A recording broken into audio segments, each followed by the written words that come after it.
ప్రముఖ ఎన్నికల వ్యూహకర్తగా పేరుగాంచిన ప్రశాంత్ కిషోర్ను వైసీపీ అధినేత జగన్మోహన్ రెడ్డి తమ పార్టీకి ఎన్నికల వ్యూహకర్తగా నియమించుకున్నారు.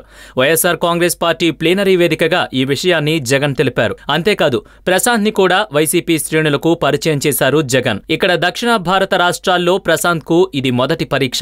అందుకే హస్తిన కూడా ఏపీపై జగన్పై మరింత ఫోకస్ పెట్టింది. నేషనల్ మీడియా కూడా కేవలం ఉత్తరాది నాయకులకే సలహాలు సూచనలు ఇవ్వడంతో దక్షిణాది రాష్ట్రాలపై ప్రశాంత్ వ్యూహాలు పనిచేయవా అనే విధంగా వార్తలు కూడా స్పెషల్ గా గతంలో అందించింది. కానీ ప్రశాంత్ దీనికి ధీటుగా జవాబిచ్చారు.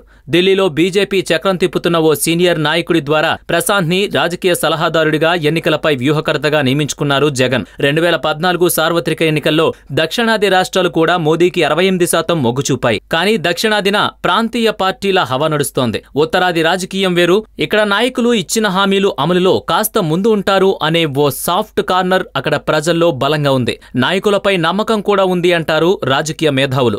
జగన్ ప్రశాంత్ కు ఇచ్చిన అవకాశం ఎలా ఉన్నా దక్షిణాదిన ప్రశాంత్ కు ఇది మొదటి పరీక్ష.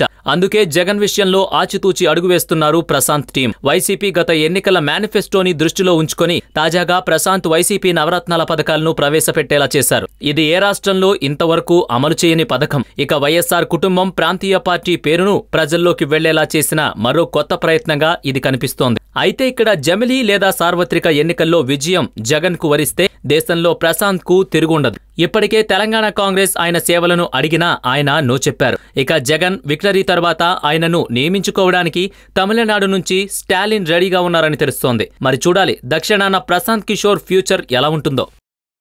ఈ వీడియో మీకు నచ్చినట్లయితే లైక్ చేయండి, షేర్ చేయండి. మరిన్ని అప్డేట్స్ కోసం మా జనహితం టీవీని సబ్స్క్రైబ్ చేయడం మాత్రం మర్చిపోకండి.